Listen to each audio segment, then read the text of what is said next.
Howdy minions! While looking through the Switch 2 features trying to think of something positive to post, I reminded myself of the mouse. It seems like such a small and easy to forget feature, like how if you only play your Switch docked, you'd forget that it had a touchscreen. I was also talking about this feature with someone the other day, and they were skeptical about its use. So I wanted to talk about what the Switch 2 mouse functionality might be used for, that or what cool features they could implement for the mouse functionality. I might even dare say that some of your favorite games would be better with some of the mouse functions added in. Menu management. This one has already been confirmed through the commercial for Kinitsugami. If the game involves a lot of menu management, the developers may opt to use mouse controls to navigate. The days of controlling a cursor with an analog stick will come to an end. It's also just a terrible way to play a game in general, like having a mouse cursor controlled by a control stick is just terrible. I was asked who would use this kind of feature. As someone who plays PC with controller, I've gotten used to many games not having full controller functionality. I'll be playing with my controller, then go to move some stuff around, and then suddenly the controller doesn't work right. I had this happen with Epic's version of The Outer Worlds most recently. In this case, I'll reach for my mouse and use it.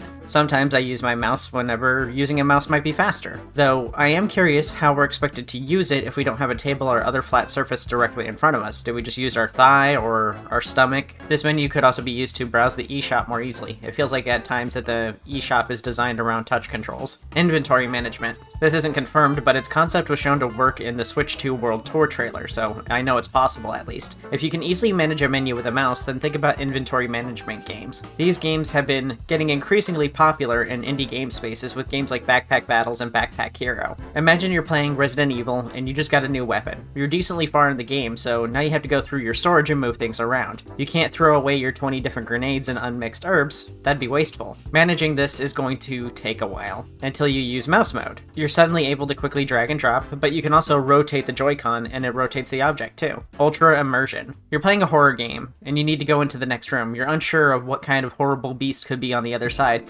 You could charge in, but what if you could press a button, turn your Joy-Con to rotate the knob, then slowly push it forward to peer through the crack? Sounds like an awesome idea, if maybe a little clumsy in execution. I immediately think of games like Outlast Trials that use this mechanic somewhat frequently. Happy little trees and bushes. The obvious use that some people have been suggesting is compatibility with SNES mouse games. The SNES had a mouse that you could plug in and use it to play some games, one of which is Mario Paint. In Mario Paint you could paint, but you could also make music. It's a pretty neat little program, and having mouse functionality means that this could be brought to the emulation service. And many people are already expecting it to come to the emulation service. There were also some serious art programs made for the Switch 1 that used a stylus, like Colors Live. I always meant to make a video about this on my last gaming channel, but never got around to it. It was a stylus that plugged into your headphone jack, and the tip would detect pressure based on the sound made from the vibrations caused by pressure. It's a neat tool, and a good alternative for those who can't afford a drawing tablet, but it lacked basic features like pen stabilization. Anyway, a mouse means mouse drawing. Hopefully, Nintendo includes a pen stabilizer,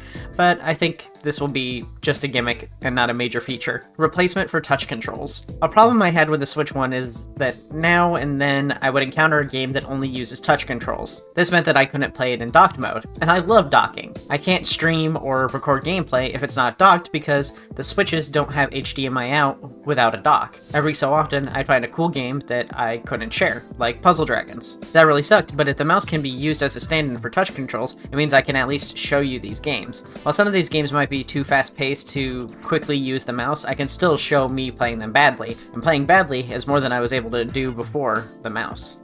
Mario Maker. Honestly, I'm really surprised this wasn't announced at launch because it seems like such an obvious idea. This is really a goes together like peanut butter and jelly kind of situation. The original Mario Maker was on the Wii U, and you'd use the stylus to design the stage. On Switch 1, you'd use the touchscreen or your control sticks. If the mouse works well, this could be a really fast way to design and build stages. I recently mentioned in my video, Switch 1 games are better on the Switch 2, that Game Builder Garage was getting mouse functionality. Game Builder Garage is a visual coding program that uses blocks. By having a mouse, you can quickly connect and manage blocks while still being able to use your bigger, more spacious TV or monitor. Mario Party minigames and WarioWare microgames. Since every Joy-Con has mouse functionality, that means Mario Party might have some crazy minigames to go along with this. I can imagine a minigame where you have to stamp letters by rotating the Joy-Con, then pushing it close to the surface. Then it gets